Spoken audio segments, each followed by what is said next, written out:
자, 오늘부터 나는 세계 시민입니다. 우리 하진이부터 시작하겠습니다. 네, 이 책에서 새롭게 알 사실이나 좀 충격받았던 내용이 있는지 물어보고 싶은데, 저는 화이트 크리스마스의 악몽이라는 챕터가 좀 놀랐는데, 저는 오히려 크리스마스에 눈이 오는 게 자연스러운 그 현상이라 생각했는데, 눈이 기후변화, 지구온난화가 일어났을 때 눈이 많이 온다고 해서 화이트 크리스마스가 악몽이 될 수도 있다는 내용을 보고 되게 충격을 받았었습니다. 우리 은지석 원님?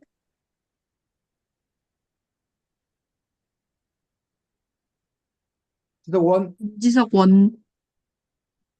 저는 미국이 이제 금융위기가 온 적이 있었는데, 미국 금융위기 온 거 하나 때문에 전 세계 경제가 흔들린다는 게 미국이 그만큼 영향력이 강했구나 싶어서 이 점이 되게 흥미로웠습니다.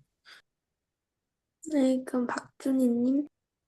여기 여성은 여전히 사회적 약자인가에서 여기서 마지막 부분에 페미니스트의 뜻이 나오는데 저는 페미니스트가 약간 그러니까 모든 사람이 성별에 관계없이 평등하다라는 주장을 하는 게 아니라 약간 그러니까 여성이 조금 더 우월하다 약간 그런 의미인 줄 알았어요, 지금까지. 근데 그 의미가 다른 거를 알게 돼가지고 그게 새롭게 알게 된 사실이었습니다. 네, 그러면 김재현님? 저는 인간 사파리 투어라는 게 되게 뭔가 이런 문화가 있구나를 처음 알게 돼서 되게 충격적이었던 것 같아요. 네, 그럼 윤지석 투님? 잠시만요. 저 아까 생각했는데 지금 까먹었어요. 조금만 있다. 네, 생각했는데 다시 까먹었어요.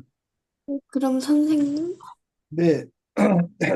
여기 66쪽 그 부분에 세계 지구의 날, 세계 참치의 날인지 정확히 모르겠는데 어쨌든 과거에 고래 기름을 뭐야 연료가 아니라 어쨌든 그 불을 밝히는 때 썼기 때문에 고래 사냥이 상당히 큰 사업이었었고 그러다가 석유가 본격적으로 사용되기 시작하면서 석유로 대체되면서 고래 사냥이 금지되어서 고래를 결국 석유가 살린 거다라고 하는 어떤 그런 부분들이 상당히 좀 이렇게 흥미로운 그런 부분도 있었고 뭐 그 전에 이제 우리가 지금은 이제 산림이 푸르는데 우리나라도 옛날에는 그 벌거숭이 산이었었는데 산림이 이렇게 푸르를 수 있는 이유가 나무를 열심히 심어서도 있지만 그것보다 더 큰 이유는 석탄.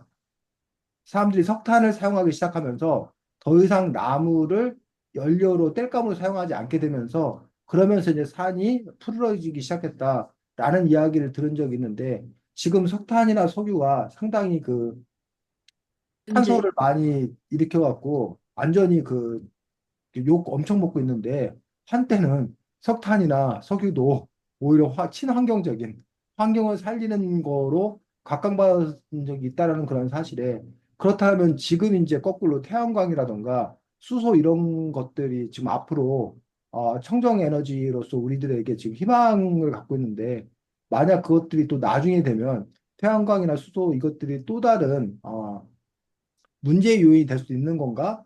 라는 어떤 그런 생각들, 뭐 그런 부분들을 생각했습니다. 네, 그럼 두 번째 질문은 기후 문제를 위해 얼마나 노력하고 있는 부분에 대해 물어보고 싶은데, 저는 분리수거를 전부 다 열심히 하려는 것 같고, 학교에서 분리수거 담당이 됐었는데, 봉사 시간을 때우려고. 근데, 근데 그때 얼마나 애들이 분리수거를 진짜 대충 하는지 알 수 있었어가지고, 비닐이 계속 일반 쓰레기통에 버려져 있고, 그것 때문에 이거 바나나 우유가 아예 쏟아져 있고, 그래서 그까지 다 치웠던 기억 때문에 더 열심히 하게 됐던 것 같습니다. 질문 한 번만 다시 해주세요. 지구를 위해, 분리에 노력하고 있는 것이 무엇인지가 질문. 어떤 거요? 지구를 위해. 아, 그럼 윤지석 원님? 저는 거의 습관적으로 음료수 같은 거를 먹으면 라벨을 무조건 떼고 버리거든요. 그게 라벨이 잘 안 떼지는 것도 있는데 그런 것도 다 하나하나 손가락을 긁어가면서 떼가지고 버립니다. 그리고 분리수거 같은 것도 그 확실히 그 음식물 같은 거 묻은 거 닦아서 버리고 있고 네, 이렇게 하고 있습니다. 네, 그럼 박준희님. 저 그 메일이나 메일에서 그 메일 통을 맨날 비우는 거를 하는데 이게 그 메일 함에 있는 메일이 삭제를 안 하고 계속 놔두면 그것에 사용되는 전기량이 되게 많다고 해가지고 그거를 맨날 삭제하는 습관이 있습니다. 네, 그럼 김재현님. 저는 그 지금 학교에서 약간 그 환경 보호 그런 일을 하는 그런 클럽을 하고 있고 또 그냥 일상생활에서 플라스틱 같은 걸 최소한으로 사용하려고 노력하고 있는 것 같아요. 네, 그럼 윤지석 투님. 저도 그 주인님이랑 비슷한 건데 어떤 앱이나 뭐 노트 파일의 데이터베이스를 좀그 지우는 거를 좀 자주 하는 편이에요. 내 편이에요. 네. 네, 그러면 선생님. 네, 뭐 일단 환경운동연합, 녹색연합 같은 환경 문제에 앞장서는 그런 단체에 일단 회원으로 가입해서 활동하고 뭐 후원하는 또 활동이 있어. 내가 직접 못하지만 그런 활동을 펼치는 사람들을 응원하는 그런 일들도 필요하다고 생각이 들고 그다음에 음식물 쓰레기를 만들지 않기 위해서 제가 다 먹느라 살이 열심히 찌고 있습니다. 그런 부작용이 있습니다. 그다음에 어쨌든 뭐 경차 가급 되도록이면 작은 차 타려고 꼭 차를 타야 되면 경차를 탄다거나 아니면 자전거를 이용해서 다니려고 한다거나 그런 소소한 노력을 돈도 아낄 겸 해서 함께 하고 있는 상황입니다. 네, 그럼 전 여기까지 하겠습니다. 네, 수고했습니다. 자, 아까 여러분들 얘기했던 것들 중에 준이가 페미니즘이라고 얘기를 했어. 근데 준이가 페미니즘에 대해 정의에 대해 다시 한번 생각하게 됐는데, 페미니즘 하면 여성의 권리 향상을 도모하는 사람들이라는 생각을 갖고 있었는데, 이 책을 보니 평등 사회를 이루려는 사람들이라고 했거든. 그래서 그것들이 새로웠다라고 준이가 얘기했어. 근데 사실은 그게 새롭지 않아. 왜 새롭지 않은 건데 왜 우리는 새로운 걸로 받아들일까? 그걸 누가 한번 설명해 볼까?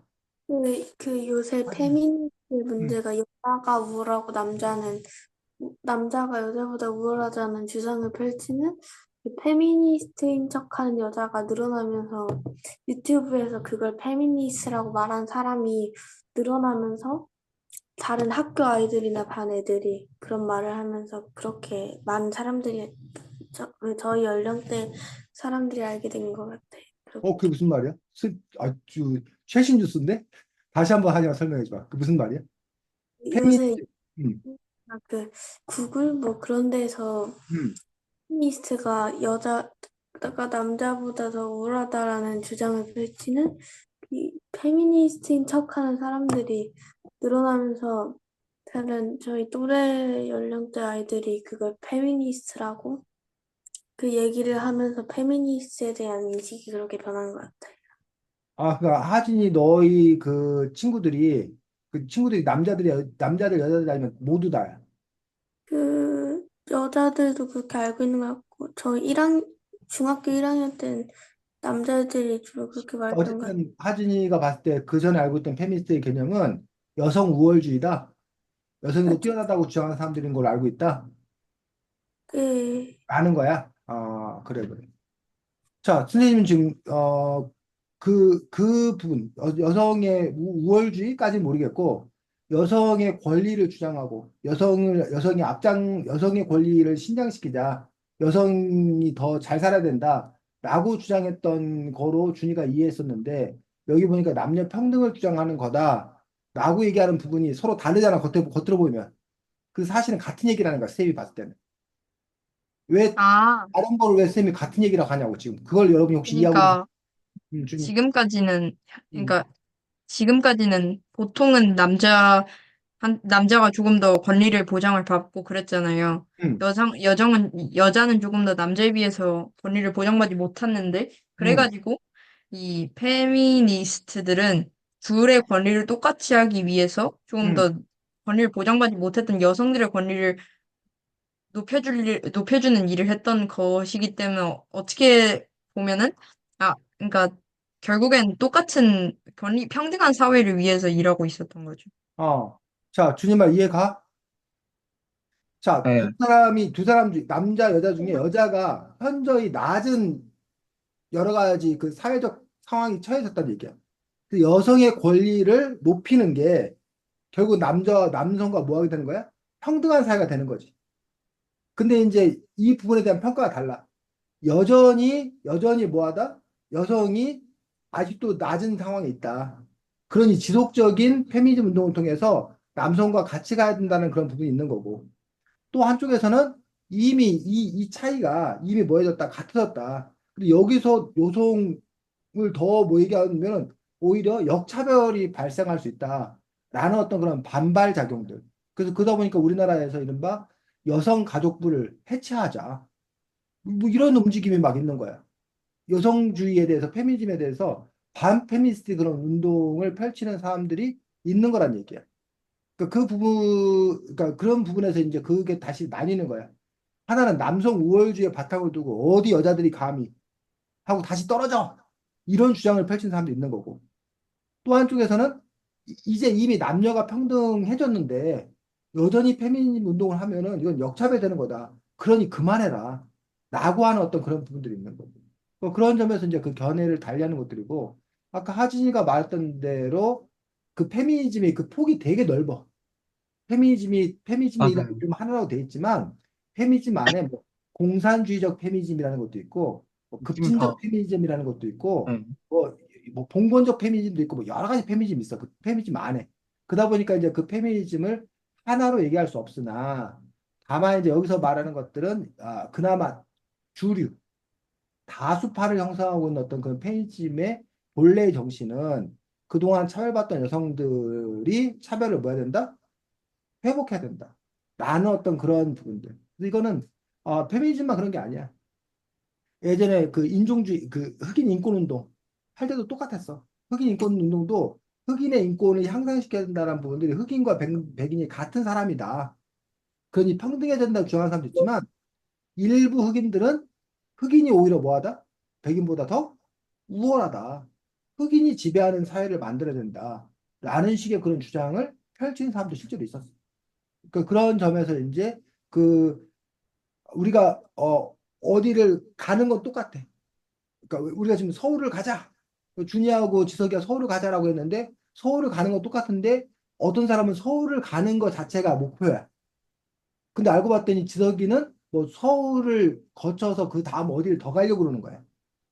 그 점에서 이제 서울까지는 같이 가서 별 문제 없이. 근데 서울 거기서 멈출 거냐? 더 갈 거냐 해서 거기서는 또 이제 뭐 하는 거야? 그 두 사람이 갈라져. 빨리, 그래서 그런 점에서 여러분들이 그럼 애당초 나는 서울 갈 거야. 너 나는 뭐 어디 그 평양까지 갈 거야. 너 나는 그러면 너는 나는 서울 갈 건데 넌 평양 갈 거니까 그럼 우리는 갈 곳이 다르니까 우리는 뭐해? 딴 노선이다라고 할 수도 있고. 그래 나는 서울 가고 넌 평양 가는데 어차피 서울까지는 같이 가는 거 아니냐. 그러니까 내가 서울까지는 뭐 하겠다? 너하고 손잡고 가겠다. 그리고 거기 가서 뭘 갈라지겠다. 이런 사람들도 있는 거야. 지석원 뭐? 지금 놀라가지고 그 순간 알람 확 울려서 놀라가지고. 그런가 손든 게 아니고 자, 그 얘기했고 그다음에 아까 준이 지석 투가 얘기했던 것 같은데 실제로 우리가 인터넷 지금 우리가 줌에서 이 인터넷 함으로써 직접 뭐 자동차 타고 가서 만나지 않아도 되고 하니까 얼마나 인터넷이 친환경적이냐라고 주장하는 그래서 다른 그 산업들인 막 굴뚝산업 어, 연기 내뿜 대비해서 이 4차 산업 같은 경우는 굴뚝 산업이 아니잖아. 깨끗한 환경에서 하기 때문에 이게 환경 산업이다라고 얘기를 해.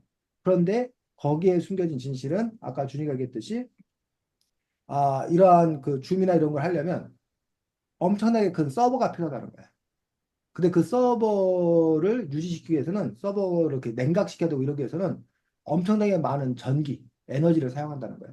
근데 그 전기 에너지를 결국 만드는 건 뭐? 석탄, 석유 발전, 뭐 다른 발전도 있겠지만. 그렇기 때문에 눈 가리고 아웅하는 거다라고 주장하는 사람들도 실제로 있다는 거예요. 그러면서 이제 요즘에 앞으로 우리들에게 새로운 세상을 열 걸로 지금 여겨지는 챗GPT.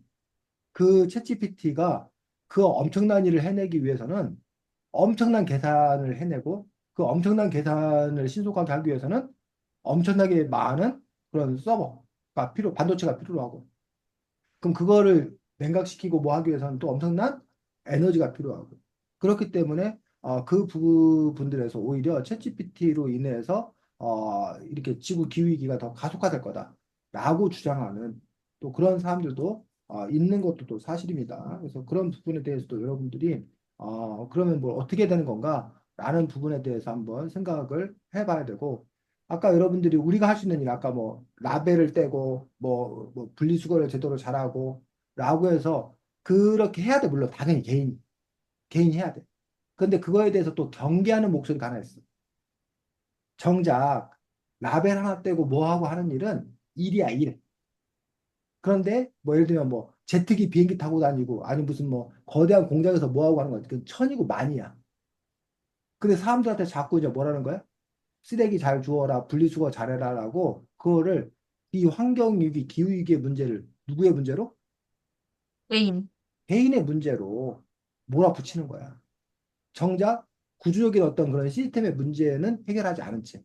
그런 점에서 구조적인 어떤 그런 시스템의 문제를 해결해야 근본적인 해결이 되는 건데 그 것들을 개인들에게만 돌리는 것들 이런 부분에 대해서 문제를 제기해야 된다라고 주장하는 사람도 있다라는 거야. 또 그런 점에서 여러분들이 한번 생각해 볼 필요는 있는 거지. 다음 2등. 네,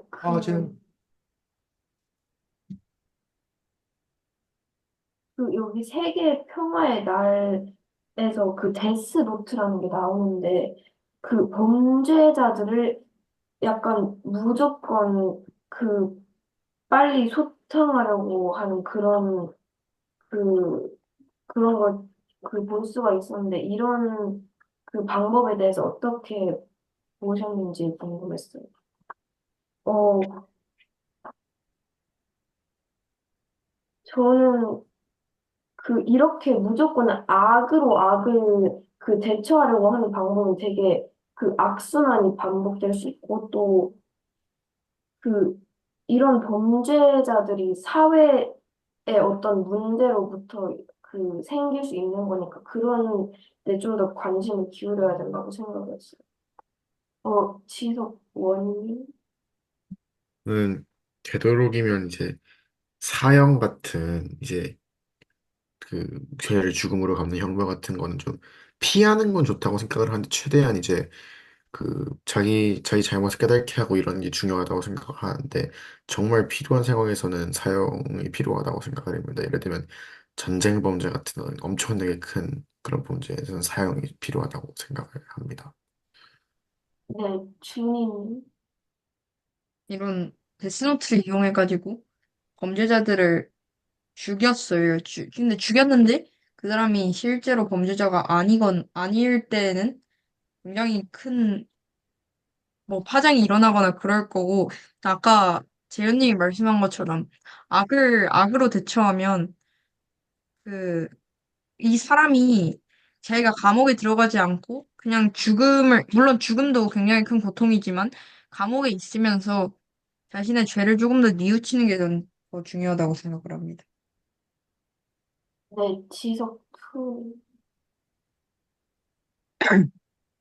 이 데스노트라는 게 너무 좀 급진적이고, 이제, 솔직히 이런 범죄자들을 사형도 최고의 벌로 생각하지만, 뭐, 무기징역이나 이런 벌들도 충분히 지금 있고, 이 사형이라는 건 제가 봤을 때는 이게, 저희 나라에서 이게 실현되기 되게 애매한 거로 생각을 해서 좀, 네.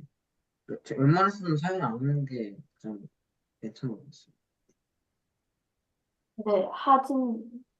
저는 법이 저희 나라 그, 그 대체적으로 약하다고 생각해가지고 그런 일이 일어난다고 생각하는데, 그래서 법을 조금 더 강하게 사람 한 명을 죽였으면 자기도 범죄자 한 명의 인권을 죽인 거니까 범죄자도 사형이라고 살짝 이런 식으로 좀 세게 그 범죄자가 물론 범죄 저지른 게 확실했을 때 그런 벌을 내리거나 그러면 확실히 그런 일이 줄어들 거라고 생각합니다. 네, 선생님. 네, 뭐, 강하게 다스렸을 때 순간적으로는 조용한 것 같지만 그것들이 얼마나 장기적이고 지속적일 수 있냐라는 부분들에 대해서 그 피로감 때문에 결국은 끝까지 하지 못하는 그런 경우들을 많이 보았기 때문에 아, 강력한 어떤 그런 부분보다는 근본적인 문제의 해결들 그것들을 도모하는 게 더 현명하다고 생각합니다. 네, 저 여기까지 할게요. 자, 우리나라 하진이하고 지석투가 자꾸 저희 나라로 그러는데 저희 나라로 안 하고 뭐라고 맞아요. 한다고? 네. 우리나라라고 그러면 했습니다. 우리나라. 하진이가 실수가 있어요. 어, 네. 생긴 건 아주 그냥 부드럽게 맨날 네네 그러는데 하진이가 저렇게 강력한 법 집행을 요구할 줄은 깜짝 놀랐어. 아주 하진이 무서운 여자야. 어, 와, 나중에 정권 잡으면 아주 그냥 그냥 싹 없애버릴 것 아니, 두 같아. 번이라도 못 잡아요.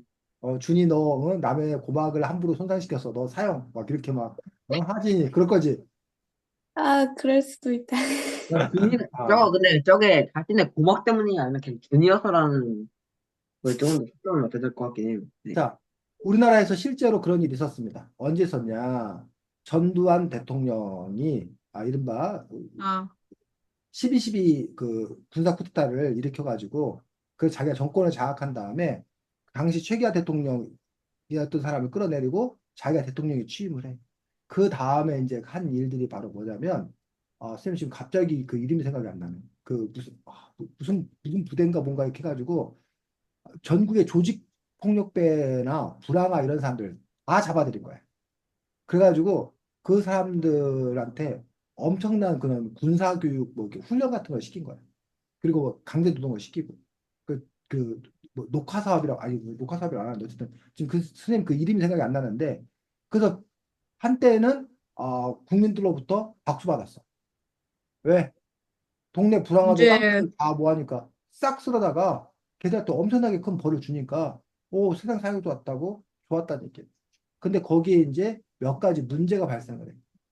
하나는 가장 큰 문제는 아무 이유 없이 그냥 그 사람이 별로 나쁜 사람도 아닌데 그냥 잡혀간 거야.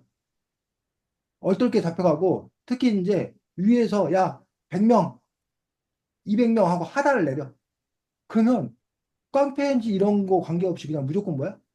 인원수 채워가지고 얼떨결에 그냥 잡아다가 그 사람들에게 엄청난 가혹한 어떤 그런 일을 시키는 거야. 게다가 평상시에 이제 뭐야? 마음에 안 들었던 사람들 명단에 넣어서 잡아다가 저기 하는 거야. 그러면서 이제 이른바 정말 죄 없는 사람까지 잡아다가 그 고통을 빠뜨린 것들 그런 부분부터 시작을 해서 그 설령 조폭이었다 하더라도 깡패였다 하더라도 그들이 자기가 지은 죄만큼 최소한 민주주의 사회라면 그들이 뭐에 따라서 법적 절차에 따라서 법에 따라서 판결을 받고 그거에 따라서 처벌을 받아야 되는데 그런 절차를 다 뭐하고 무시하고 그냥 잡아다 그렇게 저질렀던 것들이 이제 나중에 문제가 되는 그런 부분도 볼 수 있고 그 일들이 지속될 수 있냐? 결코 지속되지 못했다는 거지.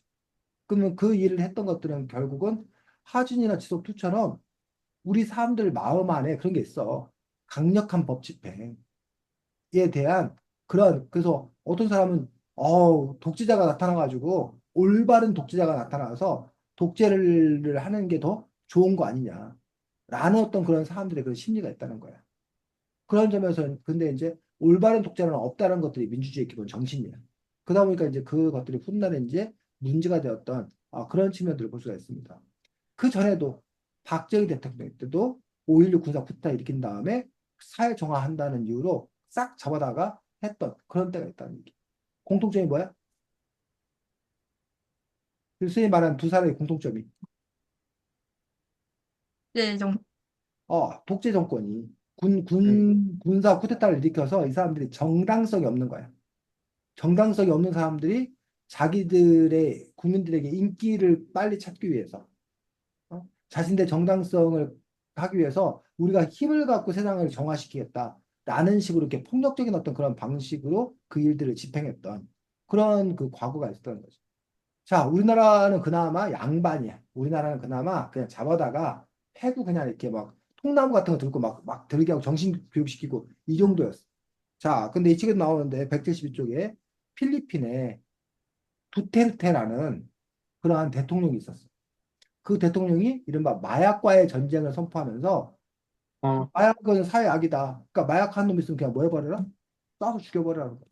실제로. 음, 그래가지고 마약 사범이라는 이유로 그냥 쏴서 죽여버린 거야. 근데 그 과정에서 실제 마약 사범이 아닌데도 총 맞고 죽은 사람도 있는 거고. 아까 똑같은 거야.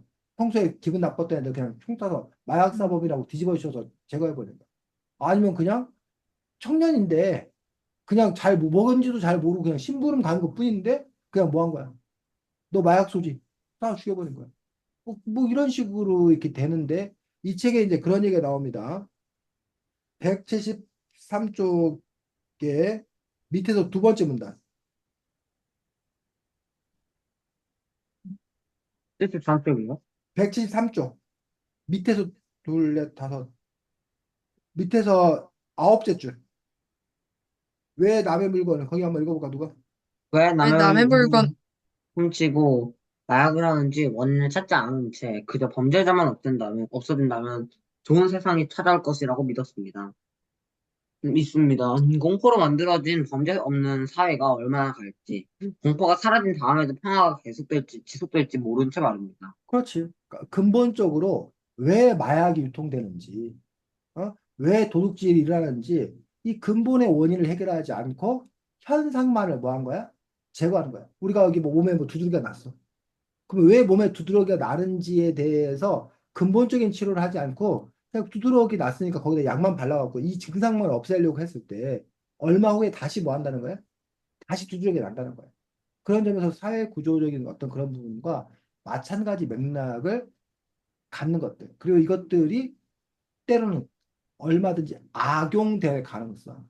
우리 편은 봐주고 정적은 제거하고 이런 식으로 악용되는 어떤 그런 일들이 역사상 늘 있어 왔다라는 거지. 그래서 여러분 학급에도 똑같이 벌어져.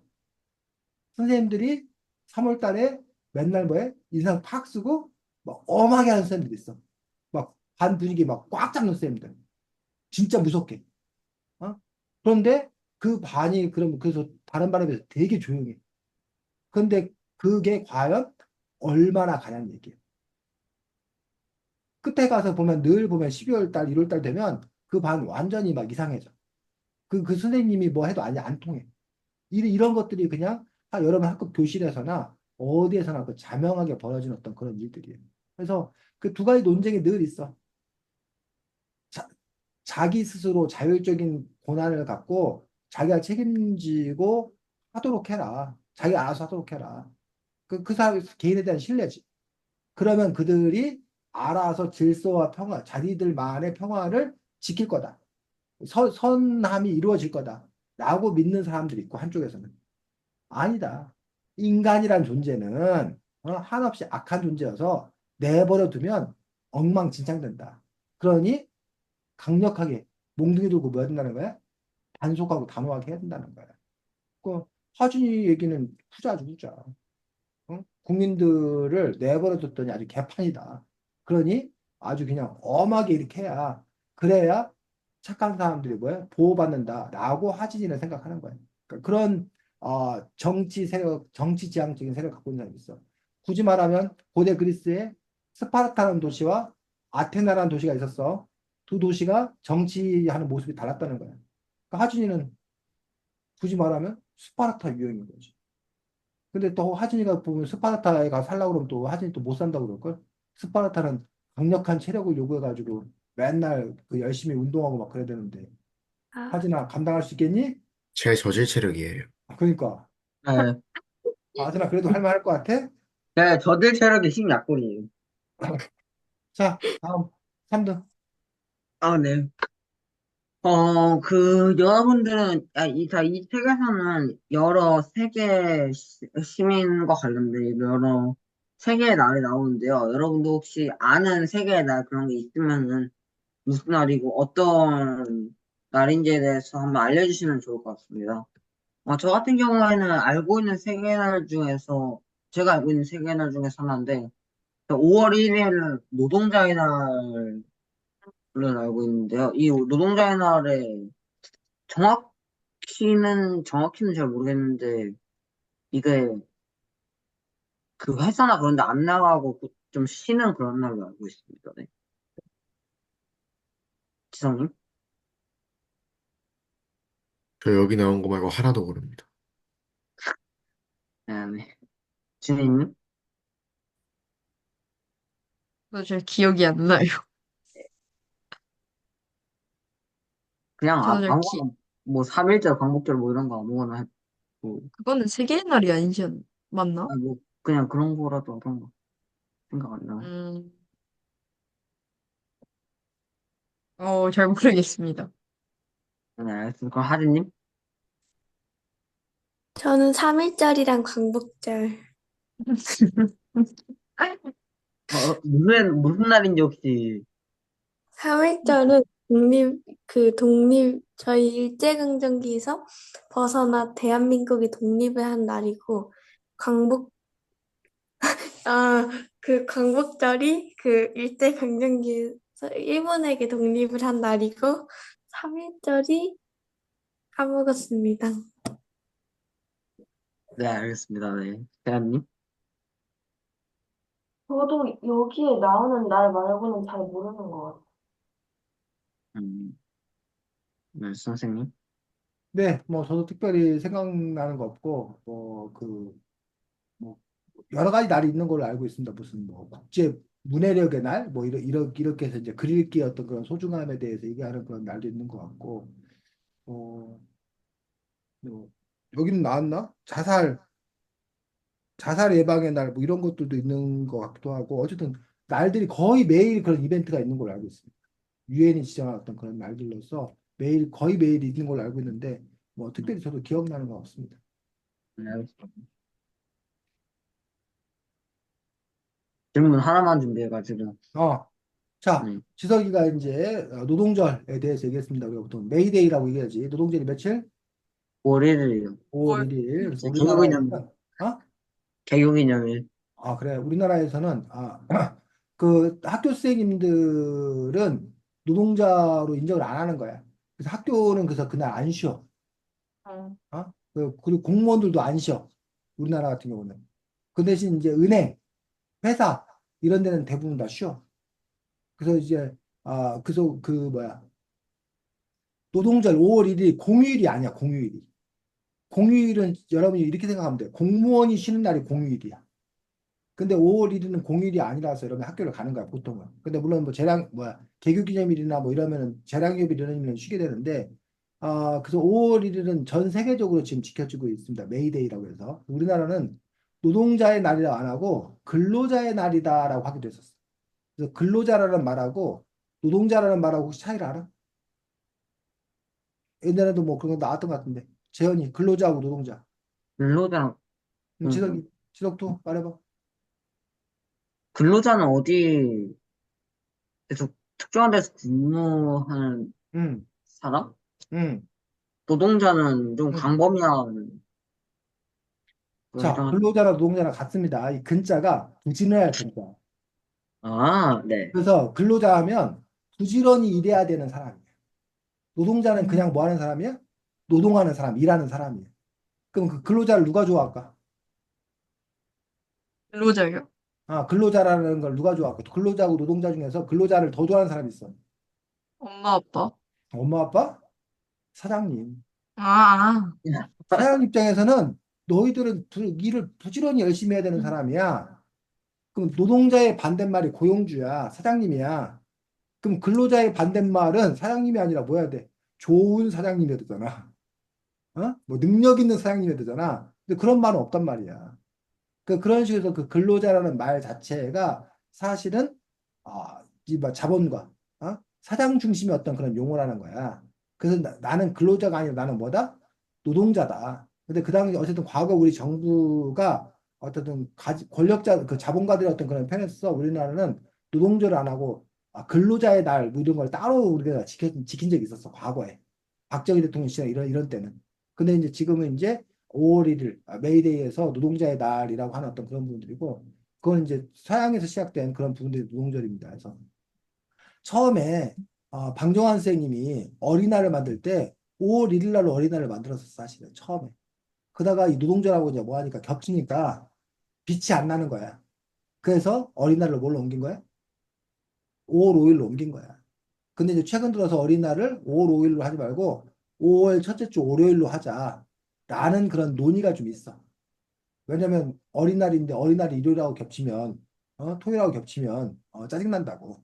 그래서 이제 우리나라 이제 대체율 뭐 이런 거 생기기 시작했는데 어쨌든 뭐 그런 논의가 있는데 메이데이 노동절은 노동자들이 자신들의 뭐 권리를 주창하는 어떤 그런 날들인 거지. 근데 이 부분들도 과거에 이른바 고용주 자본가들에 비해서 노동자들의 권리가 너무 약했다고 생각한 거예요.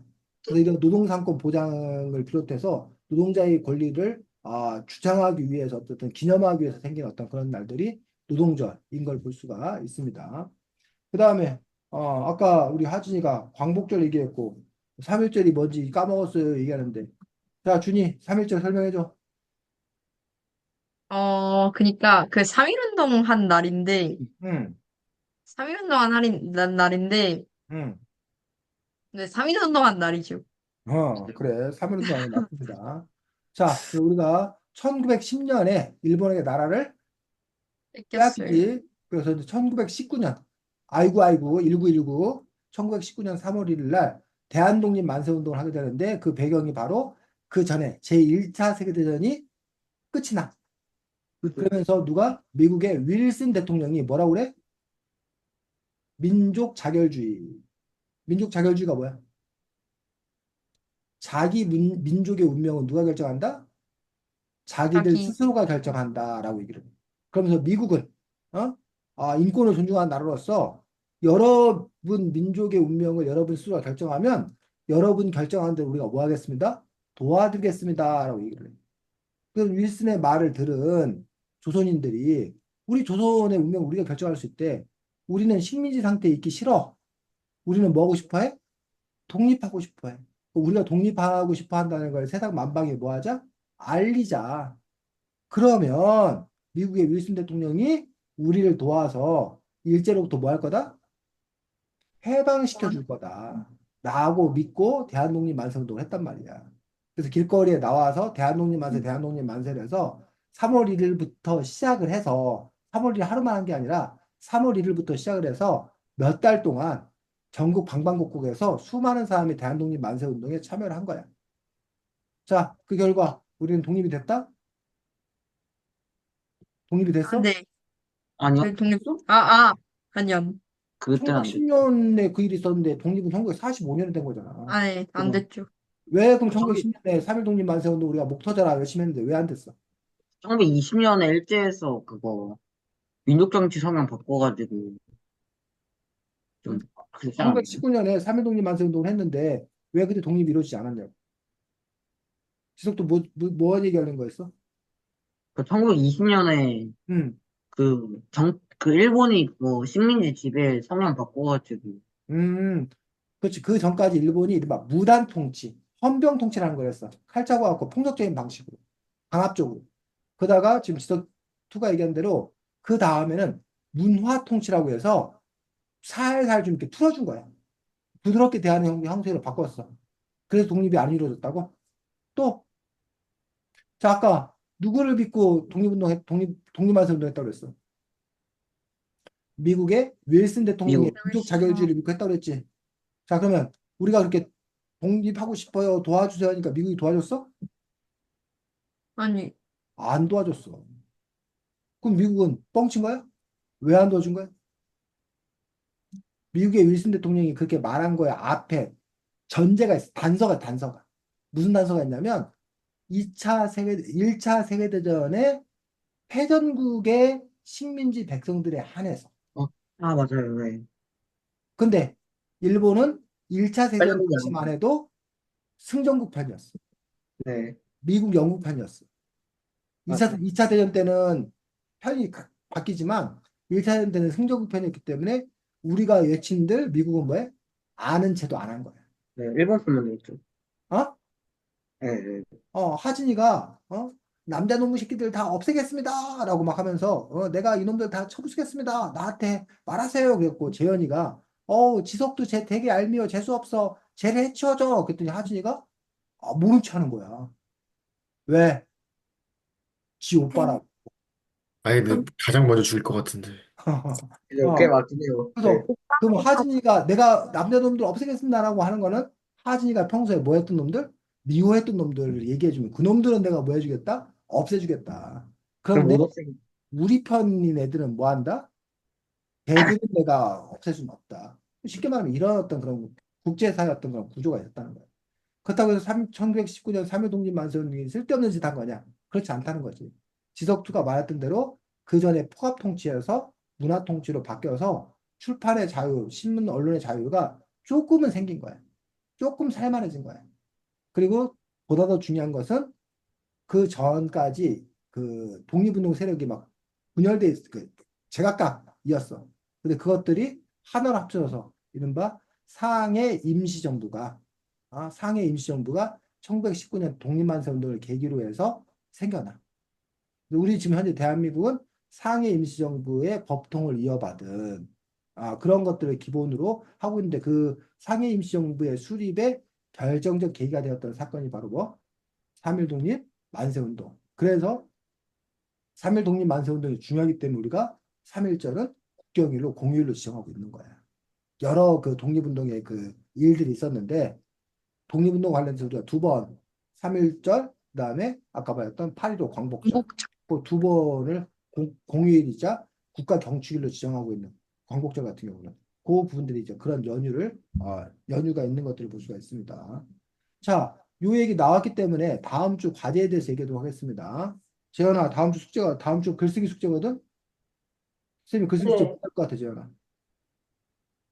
어, 그 세계 시민이 그 어떤 나를 조사를 해서 글을 쓰는 거예요? 그렇지. 재현이는 알고 있지. 준이, 이해했어? 지금 재현이 설명? 네.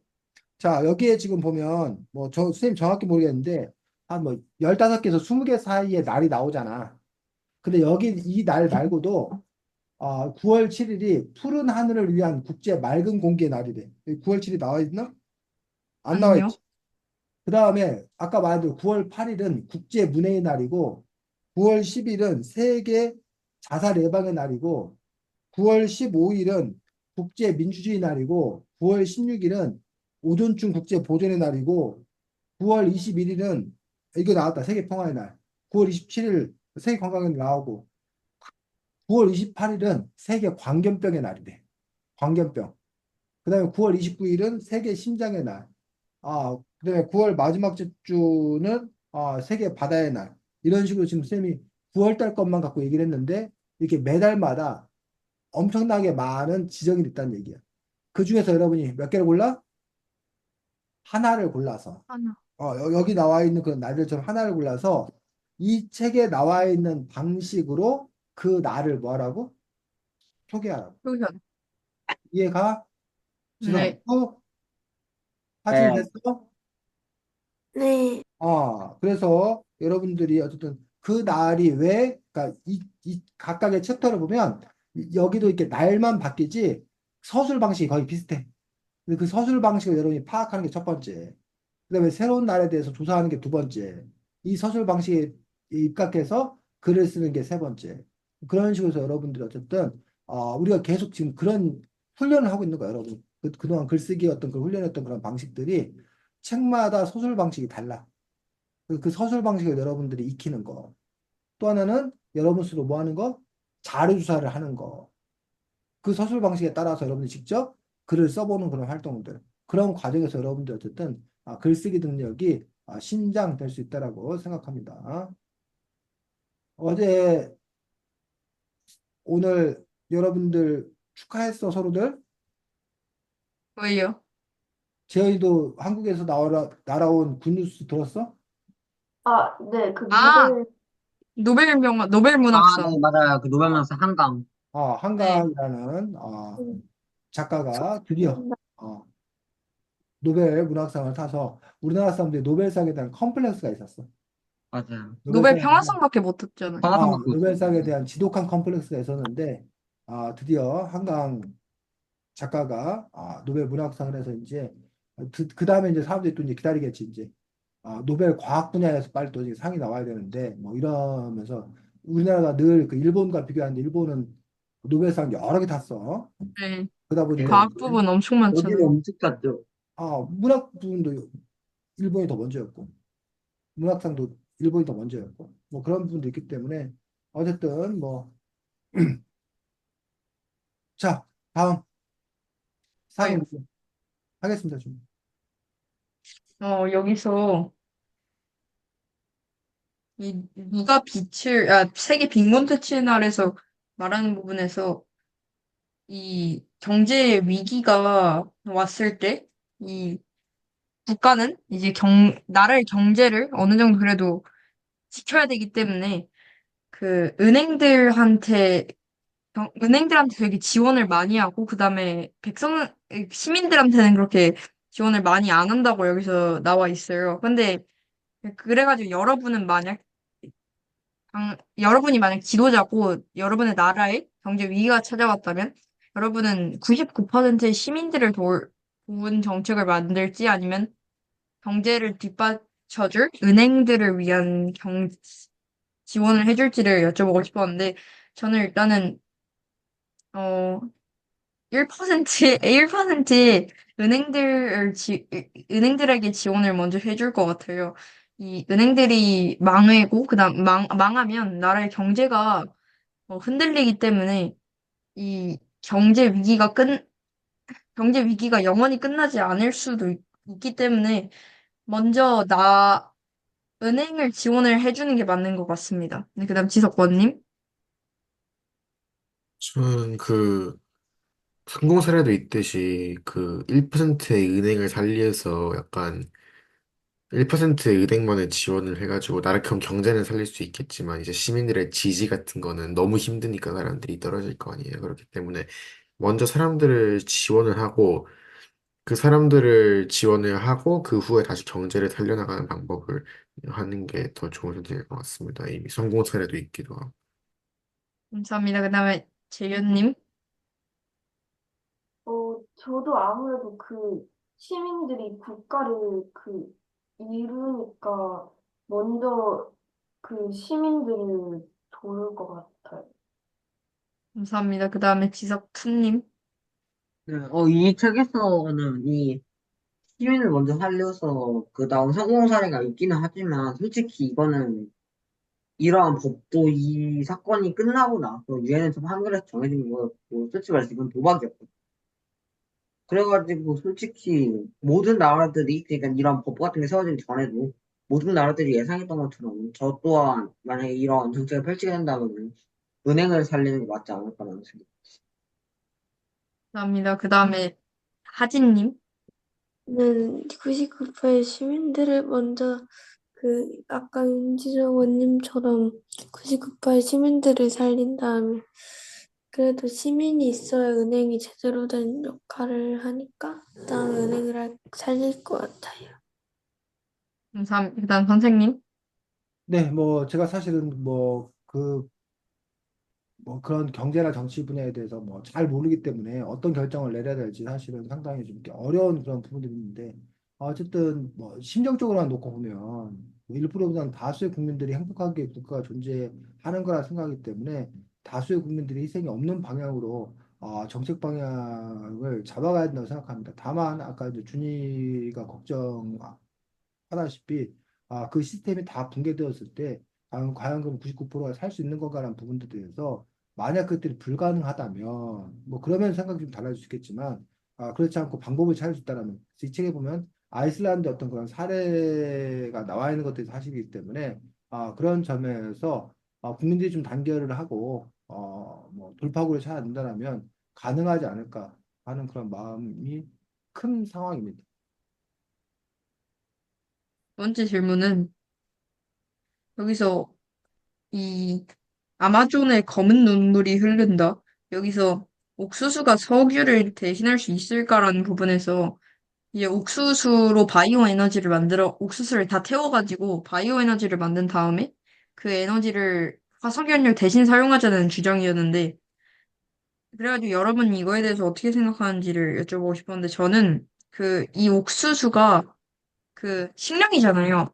그러니까 세상에는 되게 많은 사람들이 빈곤에 시달리면서 식량을 못 먹고 있는데 어 이런 식량을 물론 환경을 위한 것이지만 태워가지고 에너지를 만드는 게 저에게는 조금 그 받아들이기가 조금 힘들어가지고 그냥 차라리 이거를 연료로 쓰기보다는 이런 것들을 사람들에게 나눠주는 게 저는 조금 더 옳은 행동인 것 같습니다. 남지석 원님?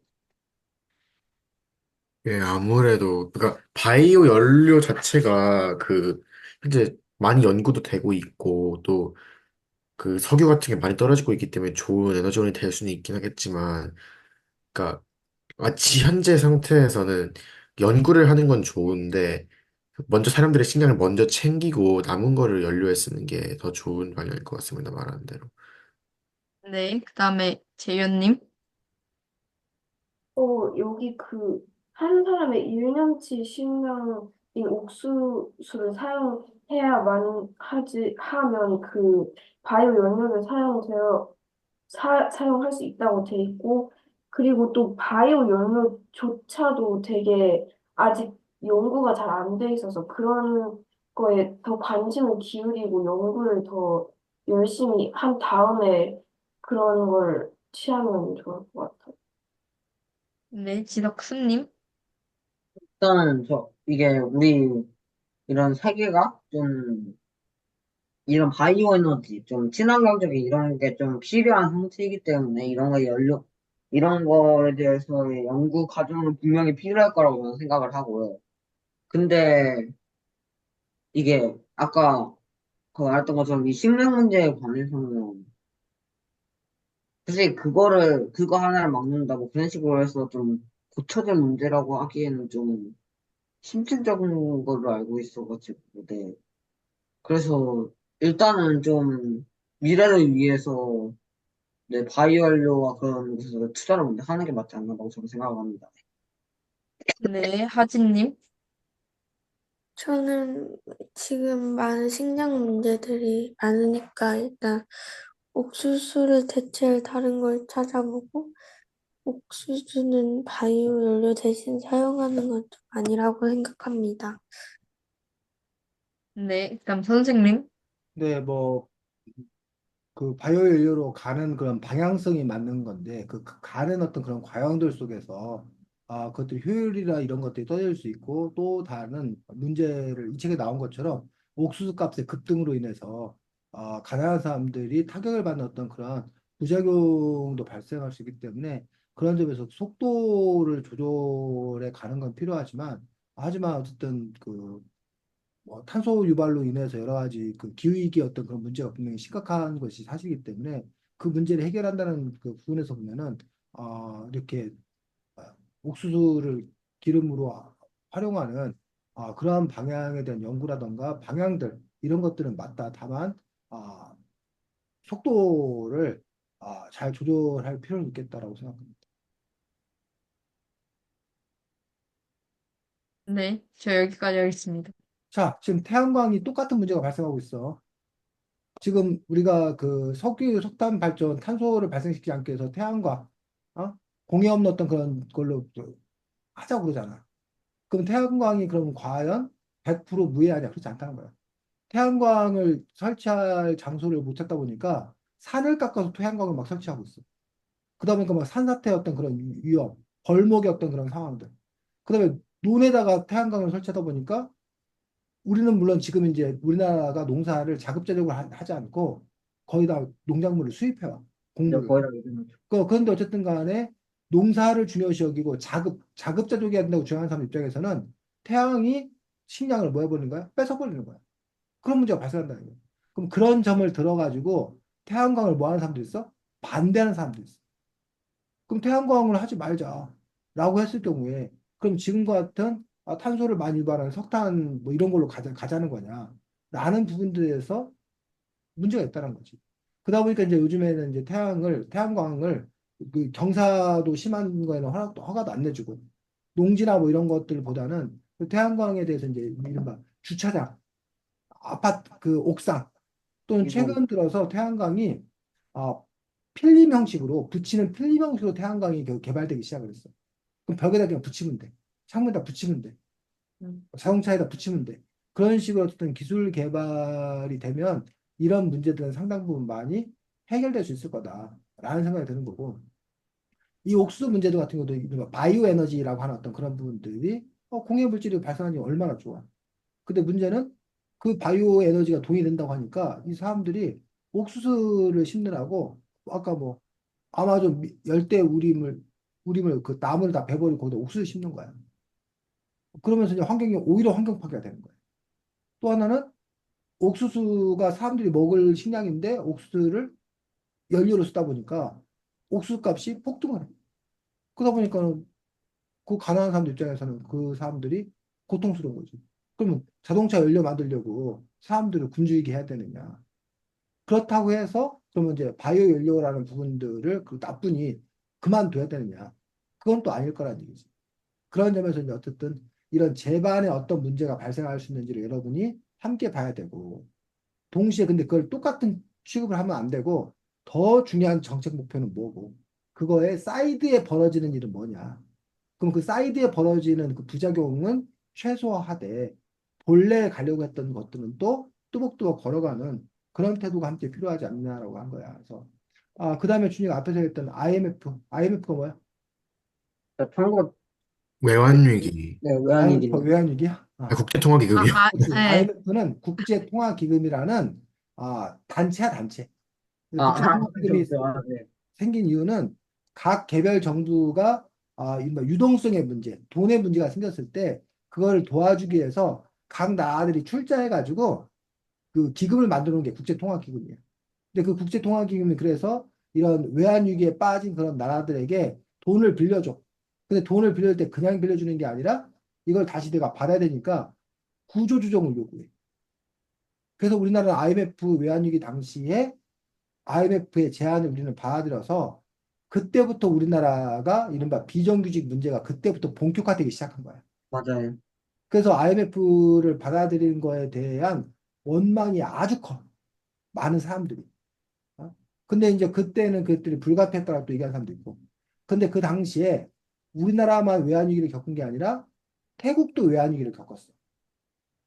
근데 태국과 우리나라가 정치 지도자에 따라서 달랐어.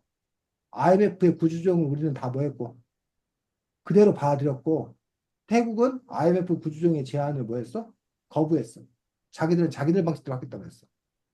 또 여기는 지금 IMF 사례, 그 태국의 사례가 안 나왔는데, 그랬고, 여기는 또 이제 아이슬란드의 어떤 그런 사례를 제시를 하면서, 그런 구조조정의 어떤 그런 요구들, 그 구조조정 때문에 많은 회사들이 망하고, 많은 회사들이 망하다 보니까 엄청나게 많은 실치자들이 생겨나고, 결국은 그 IMF 외환위기 속에서 결국은 그 사람들이 희생됐다는 거예요.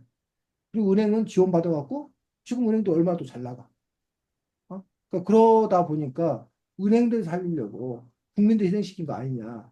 라는 어떤 그런 비판을 하는 사람들도 있더라라는 얘기. 그래서 조금 다른 얘기인데, 자, 우리나라가 이른바 수출 드라이브를 걸어. 자, 수출을 하려면 환율, 환율이 싸야 수출이 잘 될까? 환율이 비싸야 수출이 잘 될까? 즉, 1달러에 1,000원이면 수출이 더 잘 될까? 1달러에 1,500원이면 수출이 더 잘 될까? 그럼 천원이면 스트레스 안 됐던 거요. 어? 1달러에 천원이면 1,000원이면 수출이 더 잘 된다? 네. 아니야. 1달러에 1,000원하고 2,000원을 얘기해보자. 우리나라 그 차가 100만 원짜리 차야. 1달러에 1,000원이면 아, 반대로 생각했는데 뭐 1달러에 플러스 2,000원이죠. 그죠? 네. 1,000달러가 반대로 필요하잖아. 생각했으니까 1,000달러를 받고 팔아야 되잖아. 네. 근데 1달러에 2,000원이면 500달러만 팔면 500달러만 받고 팔면 되잖아. 그러면 1,000달러짜리 차가 더 잘 팔리겠어? 500달러짜리 차가 더 잘 팔리겠어? 500달러짜리 500달러짜리 차가 더 잘 팔릴 거 아니야.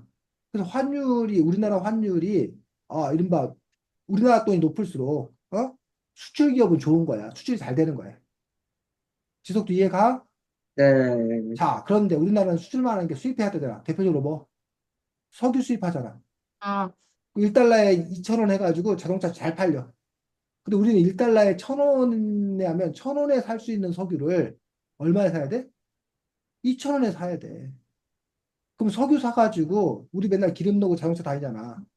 그 희생을 누가 하는 거야? 일반 국민들이 하는 거야. 그럼 국가 정부가 환율 정책을 고환율로 할 거냐 저환율로 할 거냐에 따라서 어? 이익 보는 사람이 있고 뭐해? 손해 손해보는 보는 사람. 사람이 있는 거야. 근데 그동안 우리나라는 이른바 수출 드라이브 정책을 취했기 때문에 국민들이 그것들을 감내했던 거야. 근데 만약 그걸 그렇게 하지 않으면 어떻게 할 건가?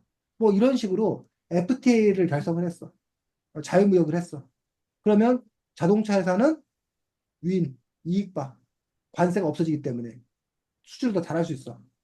농민들 어려움에 빠져. 왜? 외국산 농산물이 관세 없이 막 들어오기 때문에 경쟁이 안 돼. 이런 식으로 그 FTA를 추진하는 거에 따라서 이익 보는 세력이 있고 손해 보는 쪽이 있다는 얘기야. 정치인들은 결국 그걸 뭐 하는 거야? 조종하는 거야. 누구 편을 들어줄 거냐. 그렇다고 해서 어느 한쪽 편만 들어주는 거 아니야. 자동차에서 이익 많이 봤으면 그거 세금을 걷어서 농민들 보조해주고 지원해주고 뭐 그런 역할도 정부가 해야지 당연히. 그렇게 함으로써 농민들을 또 설득을 하는 거지. 근데 어쨌든 그런 식으로 여기도 역시 그 얘기를 하고 있는 거야. 여기도 아주 극단적으로 얘기하고 있는데 국가가 어떤 정책을 취하냐에 따라서 그게 은행에게 이익이 될 수도 있고 누구에게? 일반 시민들에게 이익이 됐다는 거야. 은행들 보고 야 너네 이자 높게 받지 마 라고 정부가 강압을 하면 은행은 이자율이 낮아지고 그 마진이 줄어들고 그럼 일반 서민들이 뭐해? 조금 더 네. 그 대출이나 이런 거 편해질 거 아니야. 빚 갚는 부담이 줄어들 거 아니야. 어? 그런데 그러다 보면은 은행이 경쟁력이 커져 적어져. 은행, 은행 경쟁력은 경, 약화되겠지. 은행이 네. 잘 못 벌면. 어? 네. 그럼 은행이 경쟁력이 약화되면 또 나중에 장기적으로 또 다른 문제가 발생할 수 있다는 얘기야.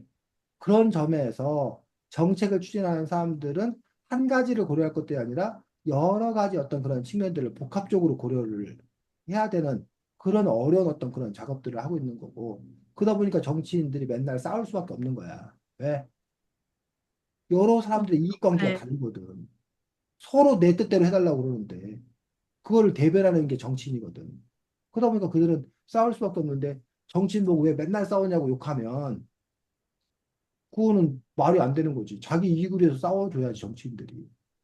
물론 이제 뭐 싸움만 하면 안 되고 또 그 안에서 뭐 이제 합의도 보고 타협다고 뭐 이래야 되는 그런 부분도 있겠는데 어떤 그런 복잡한 구조인 것들을 볼 수 있습니다. 다음 누구야? 해? 제 질문은 여기 이제 인공지능 로봇이 전쟁에 투입되는 것에 관련된 얘기가 나오는데요. 그래서 이런 살상 로봇, 즉 킬러 로봇이 전쟁에 투입되는 거에 찬성하는지 반대하는지 그걸 묻고 싶습니다. 일단 저는 찬성하는 입장인데, 왜냐하면 이 로봇들이 오히려 사람을 막 많이 죽일 거라 이렇게 얘기를 하는데 로봇들끼리 싸움을 붙이는 약간 전쟁의 양상이 그렇게 흘러가게 된다면 인간의 피해는 줄일 수 있고 로봇의 기술력이나 이런 것만으로 경쟁을 하기 때문에 전쟁의 아예 양상 자체가 살상이 많이 없고 이런 걸로 흘러가지 않을까 해서 전 찬성하는 바입니다. 일단 준이. 저는 그 살상 로봇을 만들면 이제, 그러니까 이제 훨씬 더 전쟁의 범위가 훨씬 더 커질 거라고 생각을 해요. 그 살상 로봇을 만들면 이제 굳이 뭐, 그러니까 인간 중에, 국가에서 인간들을 막 살상 로봇같이 막 살인을 목적으로 인간을 만들기도 하잖아요. 그러는 것처럼 이제 근데 로봇으로 그냥 다른 사람을 죽이면 되니까 이제 훨씬 더 정치적 세력이나 그런 사람들이 살인을 훨씬 더 많이 당할 것 같아가지고 저는 반대합니다. 네, 재현님. 저는 잘 모르겠긴 한데 아무래도 그 계속 전쟁을 위한 그런 기술이 발달되다 보면 그 전쟁의 원인 그런 거에 집중하지 않고 계속 그 전쟁이라는 게 계속 더 발전되는 그런 일만 생기니까 반대인 것 같아요. 네, 지성님. 일단 이게 로봇 그런 거 자체도 하나의 기술력과 관련되어 있으니까 찬성한다만 이런 로봇들이 그러니까 사회로 들어가면 게 된다면 좀 악용이 좀 심각해질 것 같기 때문에 네. 일단 전쟁 자체에 찬성하는 바이고요. 그것도 하나의 기술력이니까. 근데 그런 로봇에 대한 뭐 예를 들어서 뭐 이용 방법 뭐 아니면 뭐 제작 방법 뭐 이런 것들은 극비밀로 붙이는 게 맞지 않을까 싶습니다. 네, 지성님. 하진님. 예? 저, 그 혹시 질문을 잘 못 들어가지고 아까. 여기 킬러 로봇 관련된 내용이 나오는데 살상 로봇 이것에 대해서 어떻게 찬성하시는지 반대하는지 로봇 개발하는 거에 대해서 음, 일단 반대하는데, 왜냐면 살상로봇이 만들어지면 지금 인간들끼리 싸우는 것도 사상자가 죽는 사람들이 많은데, 그 로봇까지 만들어지면 더 많은 사람들이 죽고 다치게 될 거니까. 그래서 그 살상로봇을 반대합니다. 네, 선생님.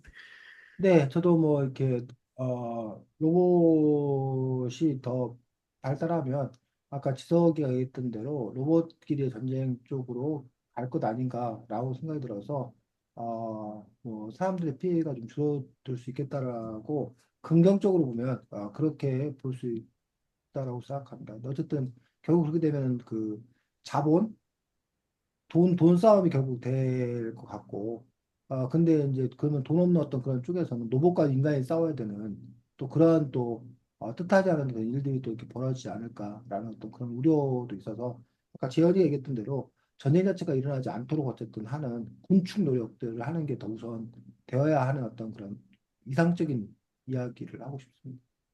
네, 여기까지 하겠습니다. 저는. 네, 수고했습니다.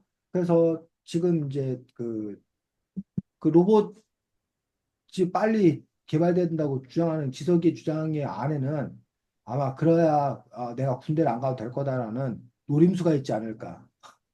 그래서 실제로 이제 지금 현재 우리나라 같은 경우가 저출산으로 인해서